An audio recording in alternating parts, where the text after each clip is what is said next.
Okay, it's about a minute till 1700, or it just tripped. Yep, just tripped. So we'll go ahead and get started. Today is 5 March 2020, and this is week 8, and this is your last Zoom session for LDR 360. The Leadership Through Innovation course that you've been taking for the past 8 weeks using this text by Robert Isrich. Good job. Everybody's done well. I'm still grading your week 7 papers. I'm sorry I got a little bit behind. Had I don't know what you call it, an event at my regular job that demanded my attention, unfortunately, for a better part of 2 days. And so I'm just finishing up. I read your papers 3 times. I will go ahead and do an initial read to find your position statement and get a general feel for it. I'll read it the second time to do the detailed work, looking at it from a grammatical and organizational standpoint. Are you using transitions? Did you paragraph it? How did you structure it? What's your word sentences like? What are you trying to tell me? Can I find your argument based on your position statement? And then the third reading is an overall, after I've read all the papers.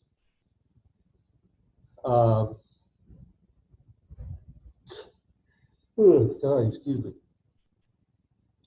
The real purpose of that last read is to just kind of get a feel for how your paper stacks up against others. I do not grade on a curve. I do not adjust grades based on what the other students have written, but I've also found that if I don't do at least a little bit of a comparison, that sometimes I don't quite get what I think is right. So that's the process. So it becomes a little involved. I will give these papers a little bit more of a read because this was more of a research paper. Your week 8 paper is more personal in nature. So that one gets to be a little bit easier to grade. The whole idea here was to get the paper in. Some of you didn't get the paper in. I'm not sure what happened there. I'm waiting to hear from you. Because there's no way anybody could not know to turn these in.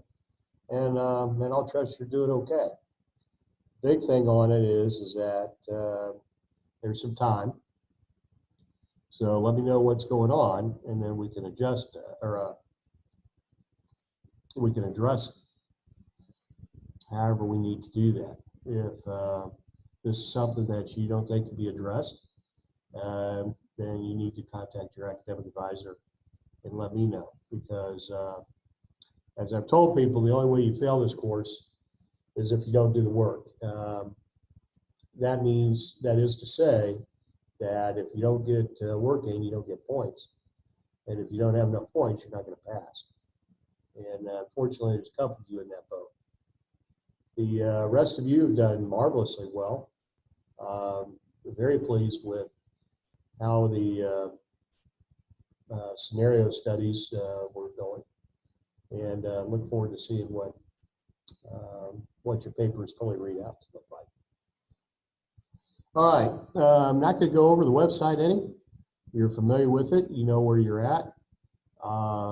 Things have been brought up to date, and I think we've pretty much got all the grades in. I'm going to need to go through a few more just to make double sure.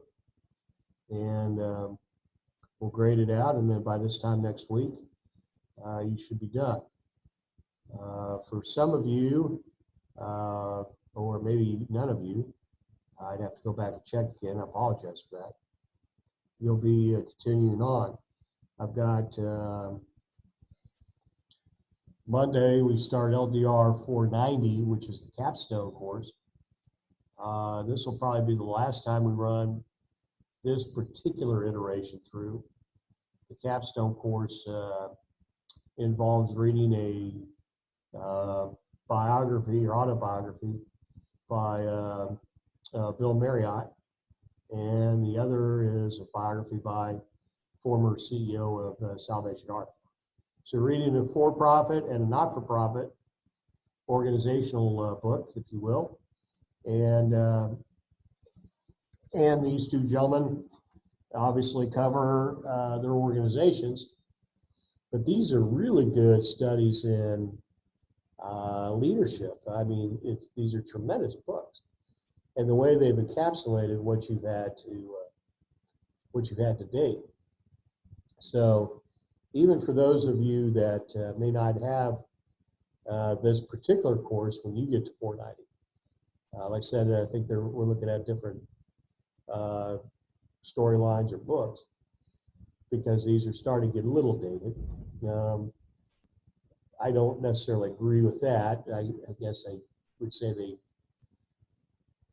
they're not dated because the concepts, the precepts put in, I think are timeless.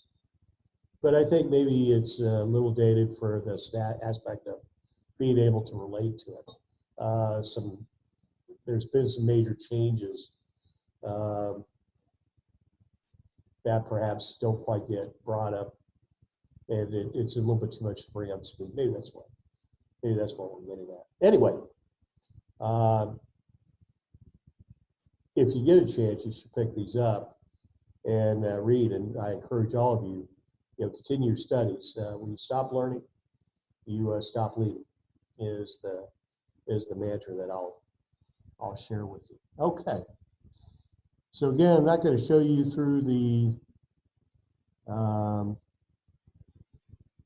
text. What I think we'll do is, how about if I bring up where we're at? And sorry, I'm working offline here. You're still seeing the website screen. I'm just navigating through my external hard drive, the file that I'm looking for.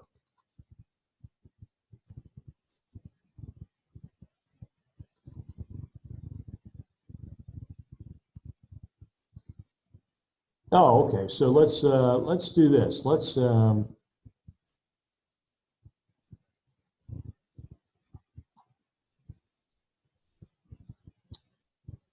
couple things going here for us.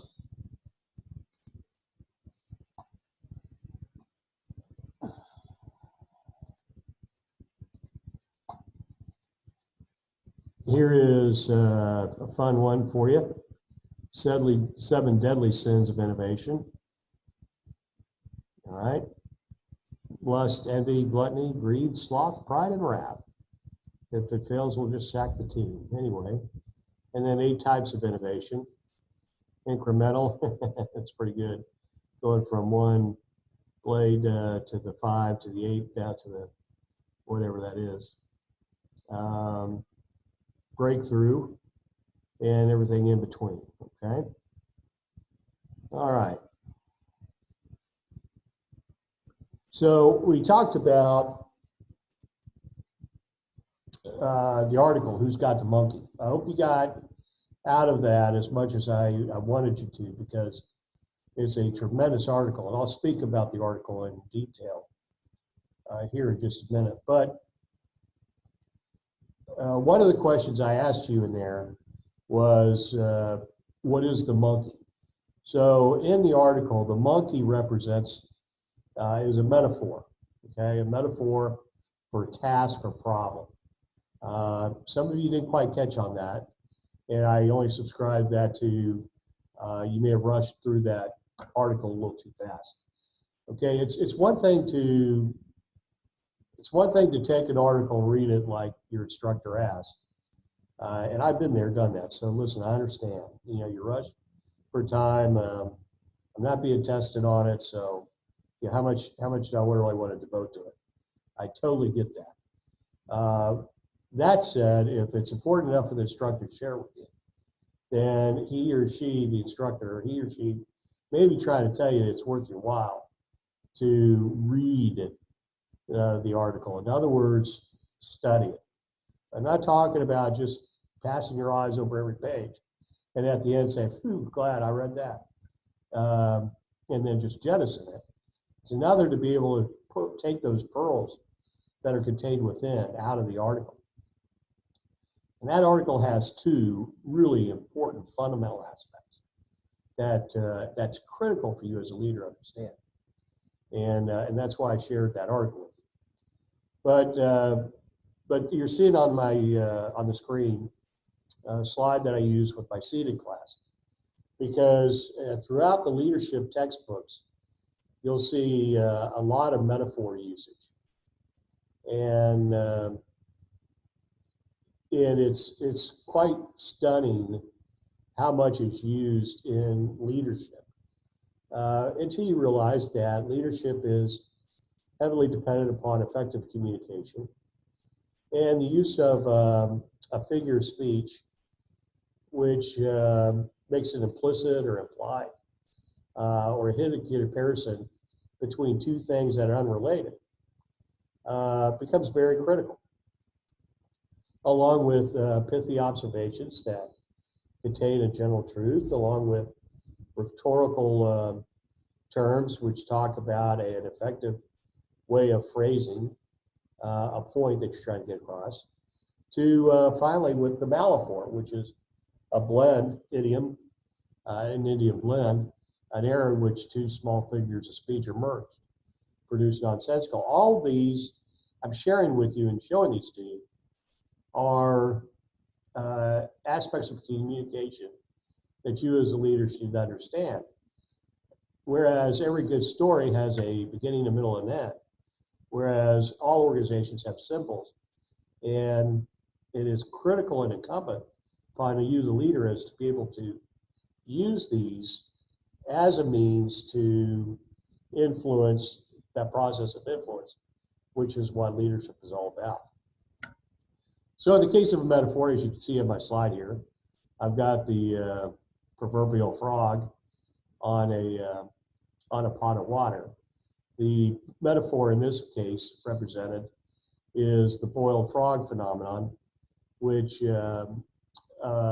talks about being in trouble and not really knowing it. Okay, the metaphor is a comparison of two things that seem unrelated, but they share common characteristics.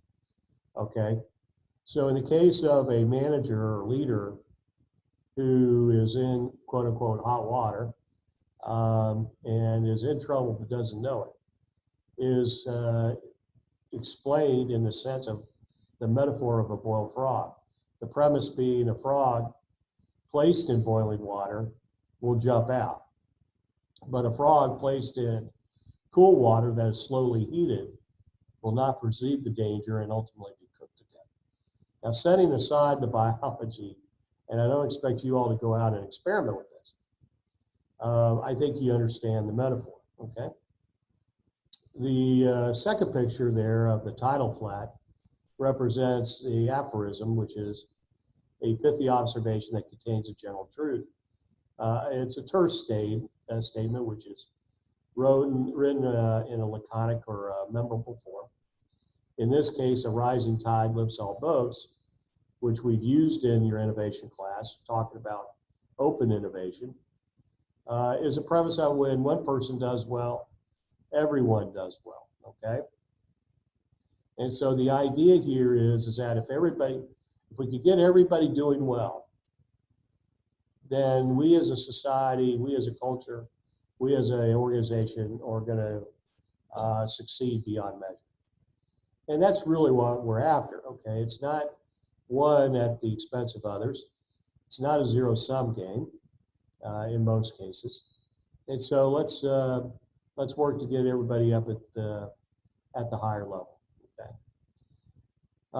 The 1, 2, 3 represented there by the fingers is the Tricolon, and that's the rhetorical term that I'm using that consists of 3 parallel clauses, phrases or words which just happen to come in quick succession without interruption. And most of them are an ascending tricolon, which means they're set in an ascending syllable length. For example, tall, dark, and handsome, hook, line, and sinker, the good, the bad, the ugly, Tom, Dick, and Harry. Okay, so you're getting it. You're hearing it. Now, many of you have heard these before. Okay? These are particularly effective, grouped as three, that reinforce the point that you're making.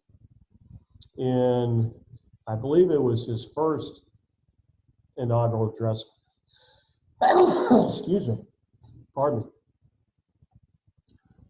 It might have been his second.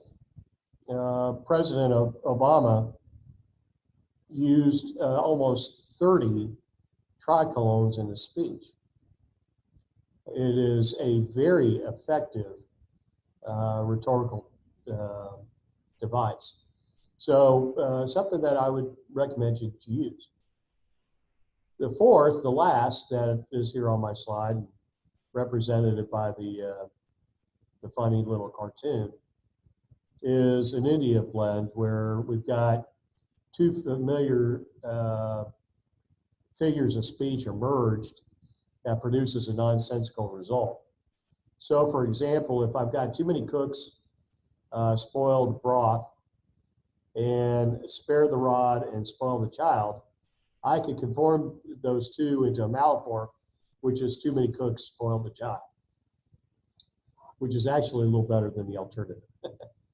Other Malaphors are, it's not rocket surgery until the cows freeze over and you open the can of worms, now lie in it. When you use these Malaphors, again, as a rhetorical device, you get people's attention. It's humorous. And this becomes, in part, the issue of what you learned in LDR 300 on affecting change, which is using the P, the positive emotional attractor, okay? And studies have shown that using the positive emotional attractor elicits a better change response than negative. In other words, if you can bring people along pleasantly, that is going to affect that change much better than if you're dragging them by their heels and forcing them into the issue. Okay, makes sense. All right, let's continue on. So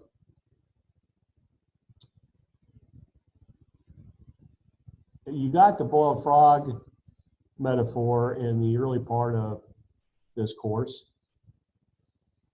And for some reason, I think I've got you here. Yeah, I got it. Got you a little early here within that one. Page 170 talks about why management would resist change. So you say you're the leader of your organization. It isn't your lower level subordinates that the issue. It's your management. Okay. Times are that some people don't see the problem. Okay, leaders may see the problem because you've got the information. You may have middle level management that that doesn't have all the information, that doesn't see the problem. Okay, and doesn't understand why the change. This is not unusual. The other is that again, this metaphor that can be compared to another metaphor of burying your head in the sand. Okay, the ostrich that buries the head in the sand is doing that out of instinct. For a person to do that, it implies divorcing oneself of the reality for really a nonsensical action. Okay. All right. So in your monkey article,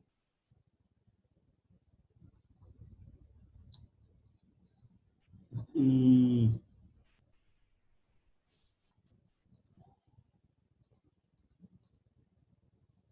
monkey is a metaphor for a task or a problem. It's not a person, it's not time. It is who's got the monkey. And in the article, the pearls of wisdom come into the 5 degrees of initiative and in the care and feeding monkey rules. Okay. Now, within the framework, this article, Who's Got the Monkey, by Messrs. Ogden and Wass, I believe is how they said it, was a Harvard Business Review article in 1974. Let me share that one with you real fast, so I can also demonstrate to you our slide.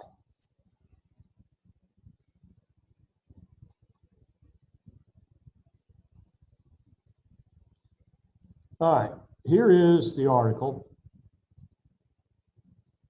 Okay. This particular printing that I shared with you has commentary by Stephen Covey. It came out in the originally in the 70s. It was copyrighted and reprinted in 99 with Mr. Covey's commentary on it. They begin by talking about the issue of time, where you have 3 levels. You have boss-imposed time, which means you have to accomplish the activities that your boss has directed you to do. You can't disregard these without direct and swift penalty. You have system-imposed time, which is working through that which you must as part of your normal day-to-day duties. Typically, it accommodates requests from those that you work with. And neglecting those will also result in penalties, although they may not be as direct as blowing off your boss. And then you have self-imposed time to do the things that you need to do. Okay, and in that self-imposed time, the article goes on to tell you that you have discretionary time, which is your own time, to do what you need to do your own study, do your own preparations and the like, and or even go to the restroom. And then you have subordinate imposed time, where you have to provide time to those that you lead, okay? And so what the article is getting after was the problem recognized in the 70s as more and more things became automated. And it still holds true today, where all of us, run around, with our devices and the like, is not having enough time. The first place to look to carve out time is within that framework of self-imposed time, okay? And you're already doing it, okay? And in fact, you're finding, I have no me time. Well, yeah, that's probably true, okay? Because you're letting people do things to you and not even realizing it. And that's what this article brilliantly puts out. Here in the middle column, you see I've highlighted it, where we have a manager walking down the passageway. He notices a subordinate's coming, and the manager says, "Hey, good morning. I see you got a problem there." And they talk, and sure enough, as the boss walks away, that problem leapt off of his subordinate's back is now on his, because he said, "Let me know let me think about your problem, and then I'll let you know." Okay, well, as soon as the manager or the leader said, "I'll let you know," you just started working for your subordinate. The subordinate's not going to do anything. Okay, mate, going to go home, spoil beer. And I think we've all been there. I know I have many times. When years ago, there's a position in each military unit that is commanded by a general of what is called the staff secretary. The Navy calls them flag secretaries, but essentially it's an officer assigned that manages the organization, immediate organization of the command deck, maintains the planner, the schedules for the general and the chief of staff, handles the correspondence coming in, schedules the briefings, manages the briefing room, and does the administrative detail work that frees up the general and the chief of staff to command the division, the wing, whatever it is, as they need to. So, at 2nd Marine Division, they have one, and I was a major. I wound up being picked for this job. Nobody ever asked for it, I can assure you. And so one of the things that would come through my desk is award recommendations, okay? A young Marine or sailor is being submitted for a Navy Commendation Medal or a Meritorious Service Medal or a Navy Achievement Medal or any number of awards. And these require an extensive write-up, summary of action, an application, if you will, and then the ultimate, how the citation should read. And these ultimately make their way up from the small unit leader through the battalion commander, the regimental commander, into the commanding general. So, at this point where it's coming across my desk, this package has been looked at by, 4 or 5, certainly at least 5 officers, all of which have college degrees. And I'd read these packages and I'd read the citation and I'd think, is this something that I would want hanging on my wall at my home? Something I would be proud to display. And half the time these things were so poorly written that, it just didn't make any sense, or it didn't really do much for me. Anyway, so I would rewrite them. And in the normal day, I didn't have enough time. Obviously, when you're working for a general and a chief of staff, that boss imposed time becomes pretty significant. And then you got the demands of the staff that need to see the bosses. So literally on my time, I'd be staying in the office until 2300 a night. And after about 2 weeks on the job, I finally had an epiphany and realized that I'm sitting here in the office at 2300 a night doing somebody else's job while they're out swilling beer. And believe me, I love to swill beer. So I stopped rewriting the packages and I would send them straight into the chief of staff. Well, after about a day, the chief of staff yelled at me, called me into his office, and highlighted that the quality of my work had suffered. Why was I not even looking at these award citations? To which I honestly replied, I realized that, sir, and no, I'm not looking at them anymore. And before he could take, 5 inches off of my trailing surface, I said, sir, I've been staying here till almost midnight every night since I took over this job, rewriting these packages. At this point, I'm the 7th officer to see it. And instead of getting better, they're getting worse because people know I'm now reading them and rewriting them. So they're thinking, hey, I don't have to spend the time. All I have to do is just get it up to Russ and he'll take care of it. And I said, I can't do that anymore, and I'm not going to do that. And so Chief listened and said, sure enough. And so through the course of the day, the regimental commanders, one by one, full bird colonels, would come up and go in the chief's office, get talked to, and walk out with the award packages under their arm. And I didn't make many friends that day. In fact, I had one, colonel that said, Russ, next time, just give us a call. And I learned a very valuable lesson, and that was, hey, I could have talked to the colonels and not the chief. So I did not handle that particularly well, but I think you understand what I'm getting at. So I gained some of my time back, and that's where, that's where we're getting at. Okay. So as you go through the article, we come up with some ground rules, and those are on the slide that I just shared with you. Okay, at no time am I helping you. Will this become your problem? I'm reading the lower right corner of page 5. When the meeting is over, the problem will leave. The monkey will leave this office exactly the way it came in on your back. Okay, and those words just where the next move is mine. You and I will determine when to go. Okay, so laying out the ground rules, what's going to happen.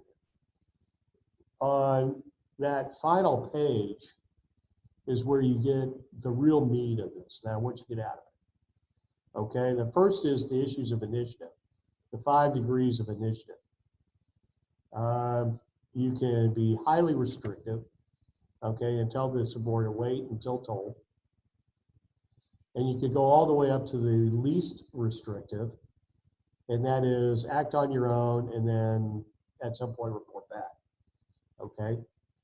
In this course, you and I are acting under various degrees of initiative, okay? When it comes to what time and how long you do your textbook readings is really the highest initiative. I have never told you what time to read and for how long.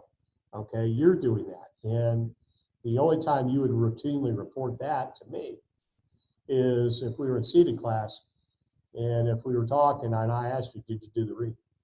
Okay, and so when you're dealing with subordinates, and how many have worked with a boss where you're doing the work and the boss now is either micromanaging you or isn't helping you as much as you thought was going to happen. And you sit back and you're trying to see what happened here and then realize the two of you never even talked about it, okay, what type of initiative was going to happen. So what this is getting at is you don't want to be in 1 and 2, okay? Telling somebody wait until told or telling them to ask what to do, when to do it is very low, and that's not where we want people. Again, rising tide lifts all boats. If I could get people out of that low level of initiative up higher where they're able to take action, okay, and advise or take action on team report, then my organization is going to run better, and we're all going to do better, and we're all going to have better time. Okay, you see what they're getting at? I mean, this gets to be brilliant. And then when it comes time to just interact with your boss, it's going to make things so much better. There are times where, you get frustrated, boss gets frustrated because you two aren't on the same page. And unfortunately, some bosses take that out on you during performance evaluation time. When what should have happened is up front, let's talk about it and make sure we understand what's happening. And I think you as a leader are responsible of that. I think that's the leader's responsibility to make sure that he or she has discussed this with the subordinate and have made it clear what level we're operating at. And I think we tend to forget that. So that's why I was excited to show you this article. The final thing is the care and feeding the monkeys. Okay, with the 5 rules. Okay, monkeys either need to be fed or they need to be shot. Okay, you're either going to deal with the problem or you're going to get rid of it. There's really no other thing to do. Certainly just letting it exist in some form isn't going to do anybody any good. We want to keep the monkey population down to a minimum. Okay, certainly no more than the manager has time to deal with. This gets into span of control and how busy people are. Sometimes organizationally we need to look at the taskings we put on our people. Rule 3, monkeys fed by appointment only. Okay, I'm not going to pass you in the hallway and we're going to discuss this. And we're going to have a sit down time meeting. This is where it shows a little dated. Rule 4, monkeys should be fed face to face or by telephone, but never by mail. Okay, in those days, they're talking actual mail. It sort of applies this day and age if we talk about email, because it still requires you, the leader, to take a step. Okay. I'm not sure who's trying to call in here, but I'm not going to worry about it. I need to probably wrap it up. Okay, and then 5, every monkey should be assigned a next feeding time. In other words, we're going to run through this, together. Okay, and that's why that rule number 5 is critical. Who's got the monkey? Hope you enjoyed that. All right. Well, look, it's time already. I'm going to go ahead and sign off. Again, I am grading your papers. I appreciate everybody's patience. You will see those coming at you tomorrow with some feedback. You got your other paper due Sunday, which should be easier for you to write. I can't imagine it not being that hard. And I think in the end,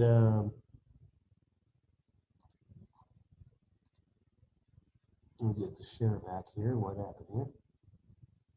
In the end, you'll do fine. Okay? All right.